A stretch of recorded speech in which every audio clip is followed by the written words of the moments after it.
What is going on, all you Pokemon collecting maniacs out there? This is Ryan, the PikiPikaPapa, and listen, I think it's an understatement to say that we collect a lot of data here on the PikiPikaPapa channel, right? You guys know I have spreadsheets and spreadsheets and spreadsheets full of Pokemon data. I mean, I record the top 20 singles card prices from all of the sets that have booster boxes from the XY era, the Sword and Shield era, the Sun and Moon era, the Scarlet and Violet era. I mean, I have 3.5 years worth of booster box prices. I have started warehousing PSA 10 prices of all the alt arts from Sword. I mean, the list can go on and on and on of all the data that I collect kind of in my own little data warehouse. And you might be asking, why do I do that? Well, there's a couple reasons I do that. First and foremost, I enjoy it. So, I mean, that's the most important reason. And secondly, when I go through the exercise of reading the information, putting it into an Excel spreadsheet, it helps me understand it more. It helps me identify trends early on and helps me remember it, right? And the third reason, and another super important reason, is it helps me build out kind of trend analysis, and it helps us do the dives that we do here on the video, where we're trying to say, hey, listen, can we take lessons from the past and apply them to the present to give us some idea of what might happen in the future?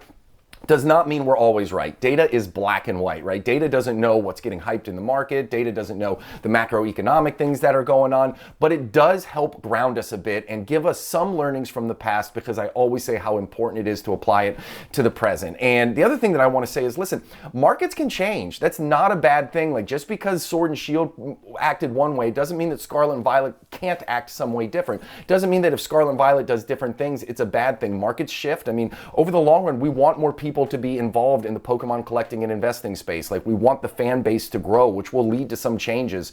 So all of that is just things that you have to understand, but I know how hard you work for your money. I know how hard I work for my money. And when we choose to spend it in this Pokemon investing and collecting space, I want us all to feel really good. And when we go to bed at night, listen, even if things do poorly, I want us to go to bed at night knowing we made the decisions we made with the most information and the best information we had available. And then I never lose sleep, even if things don't turn out the way I wanted them to. So, with that being said, that was kind of why I wanted to do this video on the current state of singles cards here in the Scarlet and Violet space, because it is acting a little bit differently. And again, it's not a bad thing. I'm not trying to dissuade you from investing or collecting in it, but we need to ground ourselves in some truths and approach it with eyes wide open. And I love it. I'm a big believer that, listen, you should spend 20% on the why and 80% on the what, right? Like, let's spend the most amount of time as we can kind of explaining, you know, what is driving this, and then we'll talk about why we should make the decisions that we're going to do. So that's what we're going to do today, and that's what we're going to talk about. Now, I have these two things here to look at from a pull rate perspective, and it both comes from TCG Player, and I love TCG Player. Anytime they send me information, I feel really confident in it. But these are the pull rates for Evolving Skies and the pull rates for Surging Sparks. And the reason I'm comparing these two, you might be saying, hey, why are you using Evolving Skies to compare to Surging Sparks? We have no idea what Surging Sparks might do. We already know Evolving Skies was the best set from the Sword and Shield era, that Moonbrion's at $1,400 right now. But the reason I'm doing that is because we are valuing some of these Scarlet and Violet singles cards at the same price or more than we were valuing some of the Evolving Skies singles cards at the same point in the Evolving Skies single card life cycle that we're at in the Scarlet and Violet life cycle for some of these cards. So it's just a really interesting comparison, and you're going to see as we get further into this video exactly what I'm talking about. But in order to do that, let's ground ourselves in a couple of truths that are undeniable and are factual, and then we'll start looking at these singles cards and how they perform. So the first thing that I want to look at right here, if you look at the bottom, these are pull rates, which I think is incredibly important for us to understand, because, you know, those are the odds of actually pulling the card that you're trying to get in these big chase cards from booster packs and booster boxes and all of that. So if you look on the far right, those are the Evolving Skies pull rates for VMAX alt arts, okay? And remember, everybody called Evolving Skies Evolving Cries, and you will see that the odds to pull a specific alt art VMAX was about 1 in every 2,000 packs. So the odds of pulling that Moonbryon was about 1 in every 2,000 packs, which are just awful odds. I mean, they're terrible, right? Like, the odds were so bad, TCG Player even said in the article, the odds could be even worse. So, I mean, it's really, really bad. And then you look at, you got Surging Sparks there, and I talked about specifically the special illustration rares, because that Pikachu is the one that's at $450 right now. And the odds of pulling a specific special illustration rare in Surging Sparks is about 1 in every 1,000 packs. So it's twice as good as pulling the Moonbryon. And then if you look at Twilight Masquerade, we got to compare the Greninja, right? Another card that just came out super hot. It's over $300 right now. And again, the odds of pulling that are a little bit better than the Pikachu, but still about 1 in every 1,000 packs. So the odds of pulling one of the two biggest chase cards right now in the Scarlet and Violet era is about twice as good as the odds were or are of pulling the Moonbryon from Evolving Skies. The other thing that I think is really cool to kind of ground ourselves in, and again, this information is from Pokémon Company International. Like, these are facts. These aren't my made up things. And Pokémon Company International every year tells us how many cards they have printed in total of their lifespan, and that's really important. So if you look at this, in 2021, the Pokémon Company International, throughout its entire history, had printed a total of 34.1 billion cards, okay? And then you can see over in the far right-hand column of that graph up there, you will see that they printed that in 13 languages and 77 different areas. That's important too. We'll talk about why in a minute. And then you can see in 2022, they said overall, in total, in our entire lifespan, we have printed 43.2 billion cards. So you take 43.2 minus 34.1, and you end up with 9.1. So from 2021 to 2022, they had printed 9.1 billion additional cards, right? Now, we all know that this was in the middle of the pandemic pump, and Pokemon Company was doing what they should do. You know, they were trying to meet the demand that was out there, so scalpers couldn't make all their money. So we expected that, and you'll see that year over year, there was a big jump. It was up 27%. So that was a big change. Like, that's a 9.1 billion cards from 2021 to 2022. And then from 2022 to 2023, you'll see again, they printed another 9.7 billion cards over that year, a growth of 22%. Now, they did add another area, or a couple more areas, and another language. They have 14 language. I think it was simplified Chinese that they launched that year. And so they added one additional language, and you can see that they added, it looks like 12 additional areas as well. So yes, that doesn't mean all of those cards were printed in the same languages. Those cards got spread out a little bit. But then the number that really jumped off the page at me, you see from 2023 to 2024, they produced 11.9 billion cards over that 1 year. And again, the growth rate was the same. So I think that's really important. Up 22% from 2022 to 2023, up 22% from 2023 to 2024. It'll be interesting to see when we get 2025 number, if it's up again another 22%. But that's a big jump. 11.9, almost 12 billion cards were produced. And again, they added additional area, they added additional language. But I still think that a lot of that is being produced in the main languages. Like, not all of that 11.9 billion cards went into this new language in this new area. I think a lot of it was still produced in English. And the reason I'm spending so much time in this is because we want to put these two facts together. Is, listen, they are producing more cards. That is a fact, right? And the pull rates are better than they were in Sword and Shield, at least for this chase card comparison versus the Moonbreon. So you got to understand that. Those are things to remember. When you're valuing these cards as future Moonbreons, just think there are probably going to be way more of them because the pull rate was twice as good, and there's probably a lot more of them that were produced. So when you think about the Moonbreon, which has over 14,000 in PSA 10 holders right now, just think about that when you're doing this. Now, with that out of the way, listen, we're going to go ahead and look at these individual cards. We're going to look at the 5 most expensive Sword and Shield cards and kind of how their life cycle was. Then we're going to compare it to some of these Scarlet and Violet cards. But I have to give my plug now that we've looked at all this information. We do data dives all the time. As I said, I'm really passionate about you guys making the best decisions you can. If you enjoy that type of content, hit that subscribe button. If you got questions or comments, drop them down below. And as always, if you like what you see, give us a big old thumbs up. So, that out of the way, let's start looking at some of these individual cards. Here it is, the Moonbreon. And I thought what would be an interesting jumping off point, and we're going to look at this in every single card that we move through. Again, the top 5 Sword and Shield cards, where they were versus where they are now. You can see that pre-launch, this Moonbreon card was going for $600. I have that red line going all the way across at the $600 mark. So it came out, the pre-orders were going for $600. And if you're wondering where I get this information from, I use Polkadata.io. I'm a subscriber. You can go ahead and see all-time historical data for cards. I think it's super important when you're trying to do this type of work. There's a link down below if you're interested in it. But here's what it came out. It came out at $600, and you will see it dropped immediately. And it held that low, even though it was the Moonbreon from Evolving Skies, right? You can see it dropped all the way down to the $200 range for many months, right? Then it started to work its way back up. Then it started to come back down. Then at the 15-month mark is when it finally hit that $600 price again. It took 15 months for that card to finally reach what it was originally selling for in the pre-launch era, where it was selling for $600, okay? Then it dropped back down, and then it started to kind of come up, and then it held in that $600 range for a while. Then it came back down, and then it finally, after 2 years and 7 months, once again, it finally crossed that $600 mark with what looks like for the last time. This card is not going to fall below $600 again, I guarantee you that, but it took 2 years and 7 months for it finally to eclipse what it was selling at pre-launch and eclipse it for the long run. This card's not coming back down, so I thought that was a really interesting takeaway. And remember, it took 15 15 months. We knew that Evolving Skies was going to be epic way before the 15-month mark, right? So it took 15 months for this card to reach what it was selling for pre-launch. So that's a really interesting call out. Now, the next one we're going to look at here is the Gengar. Now, remember, Fusion Strike came out. Nobody loved Fusion Strike. Fusion Strike was a $90, $95 booster box for the first year and a half. It was just absolutely wild. And this Gengar card was undervalued for a lot of that time too. But you can still, even with this card, right, it came out at $200. It took a year for the card to get back up to $200, back up to the pre-launch price. You see it came out at $200, it dropped way down. This was a sub $100 card for a while, right? So it was sitting there bouncing around.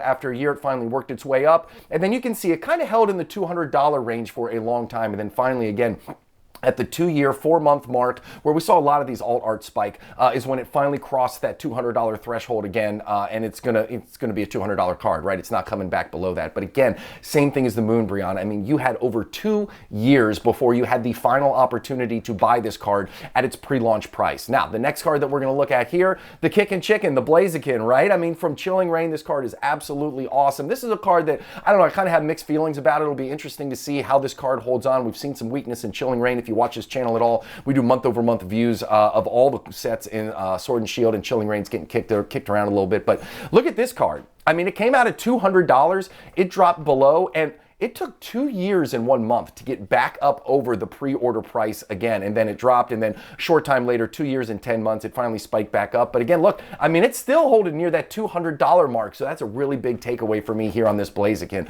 And then you look at the next one here, right, the Rayquaza, the one that came out from Evolving Skies. This was supposed to be the big chase card from Evolving Skies, but the Moonbreon said, not so fast, I'm going to be the one. And look, it is never, even as hot as Evolving Skies is, even as big and as bad as Evolving Skies is, look, I mean, pre-sale, this card was going for $550 pre-launch, and the raw card still isn't that high. How wild is that? So if you had bought this Rayquaza card, if you were like, Evolving Skies is going to be awesome, this is going to be a top 2 card, I'm going to buy it for $550 pre-launch, I have it in my collection, you would still be down. Even with everything, even with booster boxes going for, I don't know, $800 right now, even the Moonbreon going for $1,400 right now, guess what? You would still be down on this Ray because it's just never reached that $550 raw car price that it sold for pre-launch, which is just an incredible thing to talk about. And then I have the Giratina here, which I think is a really interesting comparison. So the Giratina is just an awesome card from Lost Origin. Sometimes I forget how Lost Origin actually isn't that old in the grand scheme of things.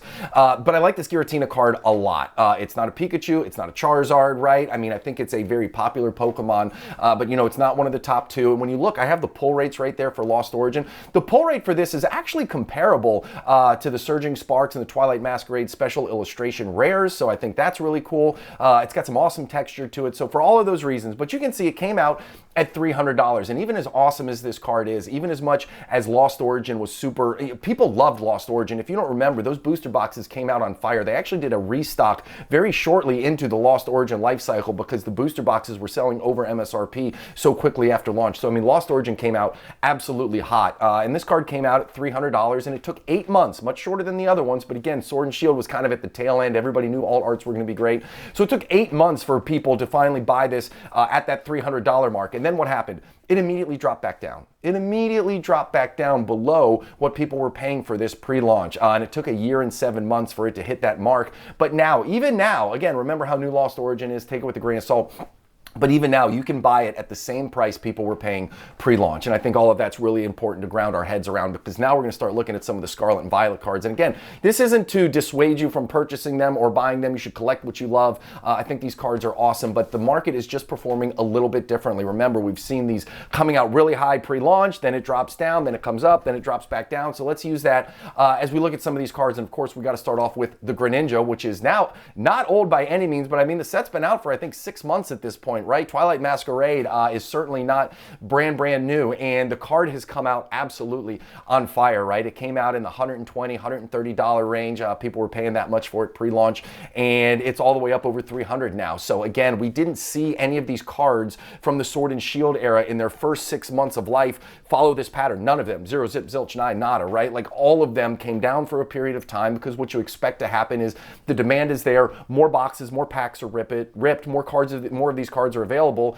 and then the supply starts to meet the demand and the price starts to come down. That's how markets typically work. But this Greninja did the opposite. It has just been on fire ever since. Now, the next card from Scarlet and Violet we're going to look at is the Magikarp, and I don't really think this is a fair comparison. You'll see that it came out in like the $45 range, dropped down a little bit, and then it started to catch fire. I think the reason for this is, first off, the artwork is amazing. I wish it had some better texture to it, or I wish I'd had texture at all to it.